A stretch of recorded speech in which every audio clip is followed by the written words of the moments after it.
Hotel রেস্টুরেন্টে আমরা এরকম ছোলা বুট কিভাবে ভুনা করে থাকি। তো আপনি যদি এই ভিডিও সম্পূর্ণ দেখেন তাহলে আপনিও আমাদের মতো এরকম মজা করে ছোলা বুট ভুনা করতে পারবেন। তো সামনে তো রমজান মাস, এই ভিডিওটা অনেকটাই আপনাদের কাজে লাগবে। তো অবশ্যই ভিডিওটা সম্পূর্ণ দেখেন আমাদের মতো এরকম কিভাবে বানাবেন। তো প্রথমে আমি সারা রাত বুটটা ভিজিয়ে রাখছিলাম। তো সারা রাত ভেজানোর পরে বুটটাকে ভালোভাবে ওয়াশ করব। ওয়াশ করার পরে এটাকে আমি ভালোভাবে সিদ্ধ করে নিব। তো এটাকে ভালোভাবে ধুয়ে নিলাম। তো ধুয়ে নেওয়ার পরে এটাকে আমি কমপক্ষে 1-1.5 ঘন্টা মতো সিদ্ধ করব। তো বুটটা দেখেন কত সুন্দর একটা বুট ছিল। তো বুটটা অবশ্যই ভালো মানের কেনার চেষ্টা করবেন। তো এটাকে আমি এখন 10 থেকে 15 মিনিট, আধা ঘন্টা 1 ঘন্টা লাগতে পারে। তো আমি সিদ্ধ করে নিব। সিদ্ধ করে নেওয়ার পরে এটাকে ভালোভাবে সিদ্ধ হওয়ার পরে এটাকে দিয়ে আমি কাজ করব। তো আমার বুটের সাথে আলু সিদ্ধ দেওয়া মনে ছিল না, তার জন্য আমি আলুটা সিদ্ধ করে নেব। যাই হোক, মোটামুটি সব সিদ্ধ করা হয়ে গেছে। তো এটা এর দিকে শেষ, আমার এর দিকে। তো আমি এখন তেলটা বসাই নেব। তো প্রথমে দিয়ে দিচ্ছি তেল, তারপরে একটু পেঁয়াজ দিয়ে দিছি, তারপরে দিয়ে দিচ্ছি তেজপাতা, এখন দিয়ে দিলাম এলাচ, তারপর কিছু লং, তারপরে দিলাম কিছু ডালচিনি, তারপরে আদা বাটা, রসুন বাটা, তারপরে দিয়ে দিব এখানে একটু হালকা একটু ভাজে নিব। তো এটা 2-3 মিনিট ভাজবো সুন্দর করে। ভাইজে যে একটা কাঁচা গ্রান আছে, তো এটা আমি সরাই ফেলবো আগে ভাইজে।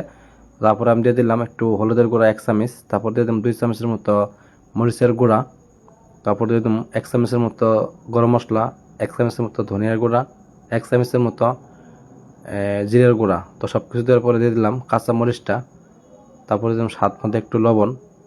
তো অল্প একটু পানি দিয়ে এটাকে আমি কমপক্ষে 5 থেকে 7 মিনিট কষাবো। তো যেহেতু আমার বুটটা সিদ্ধ করাই, তাহলে তো এত এরকম পানি দেওয়ার প্রয়োজন নাই। সেক্ষেত্রে আমি অল্প 5 থেকে 7 মিনিটই নেবো। তো আমি আলুটা সিদ্ধ করার পরে ভালোভাবে মেখা এটা আমি একটু ভর্তা সিস্টেম করে রাখছিলাম। তো এটাকে এখানে ভালোভাবে আগে বোনা করে নিব। তো আলুটা একটু সময় নিয়ে 4-5 মিনিট সময় নিয়ে এটাকে ভালোভাবে সুন্দরভাবে বোনা করে নিব, যাতে এটা কাঁচা গ্রান না থাকে, সুন্দরভাবে বোনা করে নেব।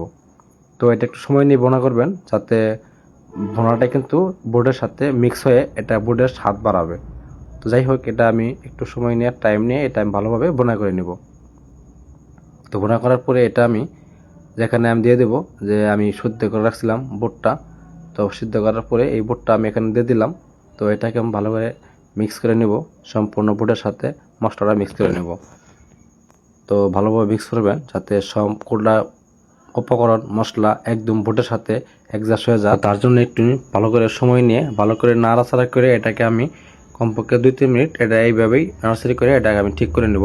মশলাটা সবকটা উপকরণ মিশে করে নেব। তো যাই হোক, এটা কিন্তু আমি বেশিক্ষণ রাখবো না, কারণ আমি এটা কিন্তু বুট বোনা করব, আমি ঝোল রাখবো না। তো আমরা যেহেতু হোটেলে বানাই, তাই কিন্তু আমরা কিন্তু ঝোল রাখি না, একদম শক্ত শক্ত রাখি। তো সামনে যেহেতু রমজান মাস, আপনি যদি গেলে আমার রেসিপি ফলো করে আপনি বুট বোনা করেন, অবশ্যই আশা করি খুব মজা একটা বুট বোনা খাইতে পারবেন। তো সবাইকে ধন্যবাদ আমার ভিডিওটা কন্টিনিউ দেখার জন্য, আর অবশ্যই অন্যকে দেখার জন্য ভিডিওটা শেয়ার করে সবাইকে দেখার সুযোগ করে দিবেন। তো সবাইকে ধন্যবাদ। আসসালামু আলাইকুম।